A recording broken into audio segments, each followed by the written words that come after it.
Hello everyone and welcome back to the channel. If you are new here, my name is Danielle Desautelle, and in today's video, I'm going to be answering the question, do you need to believe what you are affirming for in order to manifest what it is that you want? And getting straight into it, my answer is both yes and no. And I want to provide you with an example of what I mean by this. So let's say that you are currently in the process of manifesting $1,000. Like you actually want to see $1,000 in your bank account. And so what you're persisting in is the affirmation of, I have $1,000 in my bank account, or I manifested $1,000. And maybe you even have an image of $1,000 in your bank account. So the whole point here is that you're persisting in the end result of, I have $1,000. I've manifested $1,000. But let's say right now in your current reality or your current frame of reality, you see $50 in your bank account. When it comes to the question of, do I need to actually believe that affirmation, like I actually have $1,000? The answer is no. So for example, if you pull up your bank account and you see $50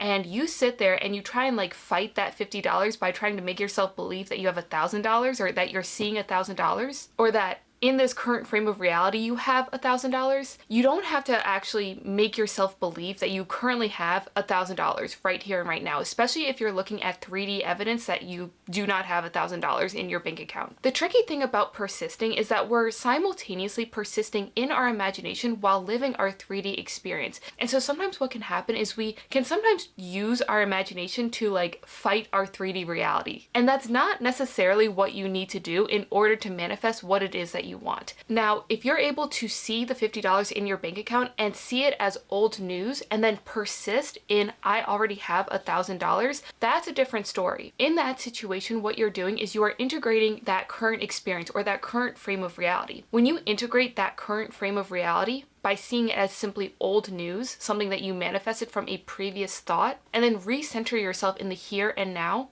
and persist in the new thing that you want to manifest, which is $1,000. Persisting more like that is the way to go. But the main point I want to make here is that if you're looking at a current circumstance that is clearly telling you that what you are affirming for is not true, you don't need to make yourself believe that your manifestation is here when you're currently and clearly seeing evidence that is showing you that it is not here. So in this example, if you're looking at your bank account and you're seeing $50 and you're trying to convince yourself that you have $1,000 as you're looking at the fact that you have $50 in your bank account, you don't need to do that. You don't need to make yourself believe that you have that manifestation right here and right now. However, with that being said, there is an element of belief that you do want to reach as you're persisting in your end result, in this case with an affirmation. And that level of belief is this. Although you don't necessarily need to make yourself believe that what you're affirming for or persisting in is true right here and right now, you do want to believe as you're persisting in your imagination with the end result that you can actually experience it in physical reality. Now, I've already created a video on how to create a knowing of your manifestation or what you're persisting in, whatever that end result is that you're holding in your imagination. But the idea behind knowing that you can actually have your manifestation is actually not as hard as people make it out to be. It's not about making yourself believe something that you don't actually believe in. It's about using what already resonates with you to get you to the rationale of, hey, this manifestation, I can experience this manifestation in my physical reality. And the way that I do this is I create what I call possibility trails, where I use information, very esoteric information that already resonates with me, that makes sense to me specifically, to rationalize myself all the way to, I can experience this manifestation. I know I can experience this manifestation, or the thing that I'm currently holding and persisting in my imagination. So getting back to the example of manifesting $1,000. Right now, in the here and now, you're persisting in your imagination, I have $1,000. I've manifested $1,000. Wow, manifesting $1,000 was so easy. You're using affirmations to persist in the end result of,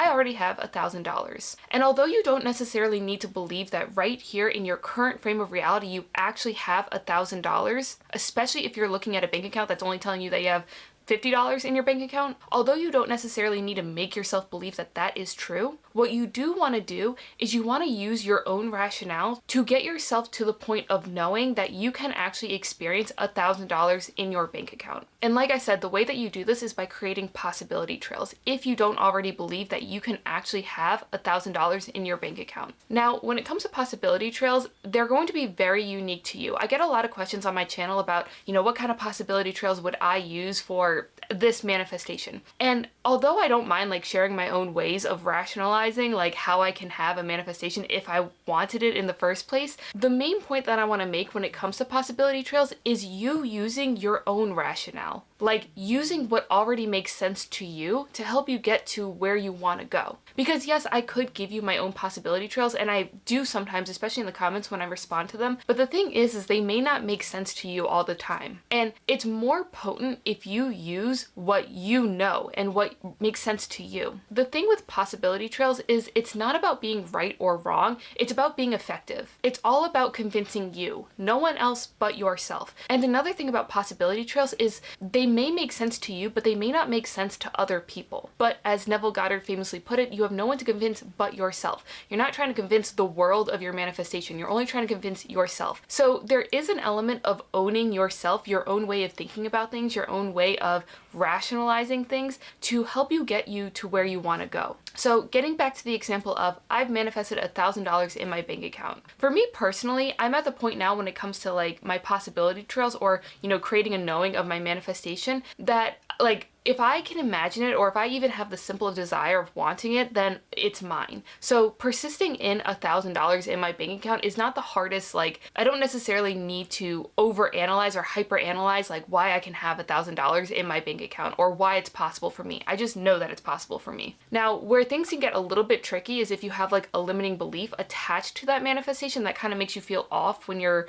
seeing that end result. Like, for example, if you have the limiting belief that you have to work hard for $1,000 or that $1,000 can't just come into your reality just because, then what I would recommend in that situation is just doubling down on the clarity of how you want to get your $1,000. So for example, if you're persisting in, I've manifested $1,000 in my bank account, but in the back of your mind, you're also thinking like, oh, this is going to be like really hard. I'm going to have to find a way to work for $1,000. When you become aware of that limiting belief, that's when you can use it to tweak your manifestation or what you're persisting in a more specific way. So you can start persisting in, I manifested $1,000 and it was the easiest thing ever. Limiting beliefs and thoughts around your manifestation don't necessarily like prevent you from getting your manifestation, but they can sometimes dictate the manner in which you receive your manifestation. You don't need to necessarily become obsessed about all the limiting beliefs that you currently have about your manifestation. It's just becoming aware of your own perception of what you're persisting in. But getting back to the main point of the video of, do I need to believe in what I'm affirming for in order to manifest what I want? The answer is both yes and no. You don't necessarily need to believe that you currently have $1,000 in your bank account if you are currently seeing $50 in your bank account in this given frame of reality or in this given present moment. However, as you're persisting in that end result, you do want to simultaneously just be aware of the fact that you believe that this reality is something that you can experience, physically speaking. Because if you're persisting in this end result of, I have $1,000, but as you're persisting, you're thinking also, like in the back of your mind, you have the thoughts of, this is impossible for me. There's no way I can experience this. Manifesting doesn't work. Like if you have those kind of thoughts, what you're doing is you're persisting in impossibility of this manifestation. Like, yes, you are holding the end result of, I have $1,000 in your bank account, but you're also persisting in impossibility. And so what you're doing is you're creating this experience of $1,000 being impossible for you. So you just want to make sure that you're seeing this reality in your imagination